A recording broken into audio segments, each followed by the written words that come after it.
Chapter 6. The leading particulars of this narration were all that Augustus communicated to me while we remained near the box. It was not until afterward that he entered fully into all the details. He was apprehensive of being missed, and I was wild with impatience to leave my detested place of confinement. We resolved to make our way at once to the hole in the bulkhead, near which I was to remain for the present, while he went through to reconnoiter. To leave Tiger in the box was what neither of us could endure to think of, yet how to act otherwise was the question. He now seemed to be perfectly quiet, and we could not even distinguish the sound of his breathing upon applying our ears closely to the box. I was convinced that he was dead, and determined to open the door. We found him lying at full length, apparently in a deep stupor, yet still alive. No time was to be lost, yet I could not bring myself to abandon an animal who had now been twice instrumental in saving my life, without some attempt at preserving him. We therefore dragged him along with us as well as we could, although with the greatest difficulty and fatigue. Augustus, during part of the time, being forced to clamber over the impediments in our way with the huge dog in his arms, a feat to which the feebleness of my frame rendered me totally inadequate. At length we succeeded in reaching the hole, when Augustus got through, and Tiger was pushed in afterward. All was found to be safe, and we did not fail to return sincere thanks to God for our deliverance from the imminent danger we had escaped. For the present, it was agreed that I should remain near the opening, through which my companion could readily supply me with a part of his daily provision, and where I could have the advantages of breathing an atmosphere comparatively pure. In explanation of some portions of this narrative, wherein I have spoken of the stowage of the brig, and which may appear ambiguous to some of my readers who may have seen a proper or regular stowage, I must here state that the manner in which this most important duty had been performed on board the Grampus was a most shameful piece of neglect on the part of Captain Barnard, who was by no means as careful or as experienced a seaman as the hazardous nature of the service on which he was employed would seem necessarily to demand. A proper stowage cannot be accomplished in a careless manner, and many most disastrous accidents, even within the limits of my own experience, have arisen from neglect or ignorance in this particular. Coasting vessels, in the frequent hurry and bustle attendant upon taking in or discharging cargo, are the most liable to mishap from the want of a proper attention to stowage. The great point is to allow no possibility of the cargo or ballast shifting position, even in the most violent rollings of the vessel. With this end, great attention must be paid, not only to the bulk taken in, but to the nature of the bulk, and whether there be a full or only a partial cargo. In most kinds of freight, the stowage is accomplished by means of a screw. Thus, in a load of tobacco or flour, the whole is screwed so tightly into the hold of the vessel that the barrels or hogsheads, upon discharging, are found to be completely flattened and take some time to regain their original shape. This screwing, however, is resorted to principally with a view of obtaining more room in the hold, for in a full load of any such commodities as flour or tobacco, there can be no danger of any shifting whatever, at least none from which inconvenience can result. There have been instances indeed where this method of screwing has resulted in the most lamentable consequences, arising from a cause altogether distinct from the danger attendant upon a shifting of cargo. A load of cotton, for example, tightly screwed while in certain conditions, has been known through the expansion of its bulk to rend a vessel asunder at sea. There can be no doubt either that the same result would ensue in the case of tobacco while undergoing its usual course of fermentation, were it not for the interstices consequent upon the rotundity of the hogsheads. It is when a partial cargo is received that danger is chiefly to be apprehended from shifting, and that precautions should be always taken to guard against such misfortune. Only those who have encountered a violent gale of wind, or rather who have experienced the rolling of a vessel in a sudden calm after the gale, can form an idea of the tremendous force of the plunges and of the consequent terrible impetus given to all loose articles in the vessel. It is then that the necessity of a cautious stowage, when there is a partial cargo, becomes obvious. When lying to, especially with a small bead sail, a vessel which is not properly modelled in the bows is frequently thrown upon her beam ends. this occurring even every 15 or 20 minutes upon an average, yet without any serious consequences resulting, provided there be a proper stowage. If this, however, has not been strictly attended to, in the first of these heavy lurches, the whole of the cargo tumbles over to the side of the vessel which lies upon the water, and being thus prevented from regaining her equilibrium, as she would otherwise necessarily do, she is certain to fill in a few seconds and go down.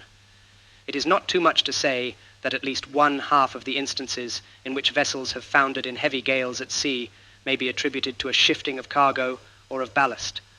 When a partial cargo of any kind is taken on board, the whole, after being first stowed as compactly as may be, should be covered with a layer of stout shifting boards extending completely across the vessel. Upon these boards, strong temporary stanchions should be erected, reaching to the timbers above, and thus securing everything in its place. In cargoes consisting of grain or any similar matter, additional precautions are requisite. A hold filled entirely with grain upon leaving port will be found not more than 3/4 full upon reaching its destination. This too, although the freight, when measured bushel by the consignee, will overrun by a vast deal, on account of the swelling of the grain, the quantity consigned. This result is occasioned by settling during the voyage, and is the more perceptible in proportion to the roughness of the weather experienced. If grain loosely thrown in a vessel, then is ever so well secured by shifting boards and stanchions, it will be liable to shift in a long passage so greatly as to bring about the most distressing calamities.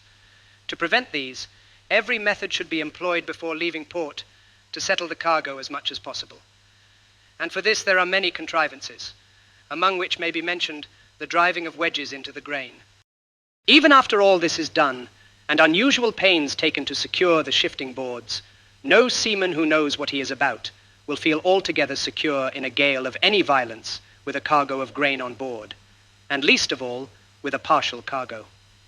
Yet there are hundreds of our coasting vessels, and it is likely many more from the ports of Europe, which sail daily with partial cargoes, even of the most dangerous species, and without any precaution whatever. The wonder is that no more accidents occur than do actually happen. A lamentable instance of this heedlessness occurred to my knowledge in the case of Captain Joel Rice of the schooner Firefly, which sailed from Richmond, Virginia to Madeira with a cargo of corn in the year 1825. The captain had gone many voyages without serious accident, although he was in the habit of paying no attention whatever to his stowage, more than to secure it in the ordinary manner. He had never before sailed with a cargo of grain, and on this occasion had the corn thrown on board loosely, when it did not much more than half fill the vessel. For the first portion of the voyage, he met with nothing more than light breezes. But when within a day's sail of Madeira, there came on a strong gale from the north-northeast, which forced him to lie to. He brought the schooner to the wind under a double-reefed foresail alone, when she rode as well as any vessel could be expected to do, and shipped not a drop of water. Toward night the gale somewhat abated, and she rolled with more unsteadiness than before, but still did very well, until a heavy lurch threw her upon her beam ends to starboard. The corn was then heard to shift bodily, the force of the movement bursting open the main hatchway. The vessel went down like a shot. This happened within hail of a small sloop from Madeira, which picked up one of the crew, the only person saved, and which rode out the gale in perfect security, as indeed a jolly boat might have done under proper management. The stowage on board the Grampus was most clumsily done, if stowage that could be called, which was little better than a promiscuous huddling together of oil casks and ship furniture. I have already spoken of the condition of articles in the hold. On the orlop deck, there was space enough for my body, as I have stated, between the oil casks and the upper deck. A space was left open around the main hatchway, and several other large spaces were left in the stowage.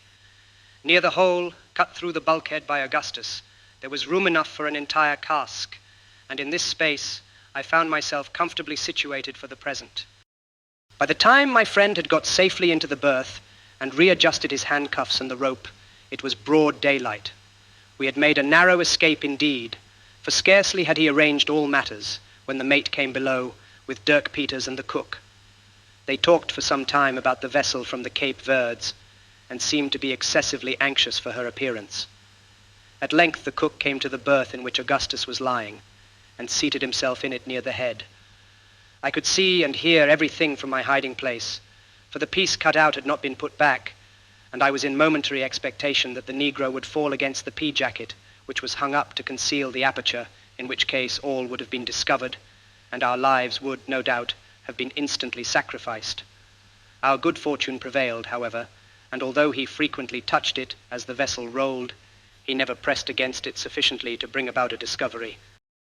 The bottom of the jacket had been carefully fastened to the bulkhead, so that the hole might not be seen by its swinging to one side. All this time, Tiger was lying in the foot of the berth, and appeared to have recovered in some measure his faculties, for I could see him occasionally open his eyes and draw a long breath. After a few minutes, the mate and cook went above, leaving Dirk Peters behind, who, as soon as they were gone, came and sat himself down in the place just occupied by the mate. He began to talk very sociably with Augustus, and we could now see that the greater part of his apparent intoxication, while the two others were with him, was a feint. He answered all my companion's questions with perfect freedom, told him that he had no doubt of his father's having been picked up, as there were no less than 5 sail in sight just before sundown on the day he was cut adrift, and used other language of a consolatory nature, which occasioned me no less surprise than pleasure. Indeed, I began to entertain hopes that through the instrumentality of Peters, we might be finally enabled to regain possession of the brig, and this idea I mentioned to Augustus as soon as I found an opportunity. He thought the matter possible, but urged the necessity of the greatest caution in making the attempt, as the conduct of the hybrid appeared to be instigated by the most arbitrary caprice alone. And indeed, it was difficult to say if he was at any moment of sound mind. Peters went upon deck in about an hour, and did not return again until noon, when he brought Augustus a plentiful supply of junk beef and pudding. Of this, when we were left alone, I partook heartily, without returning through the hole.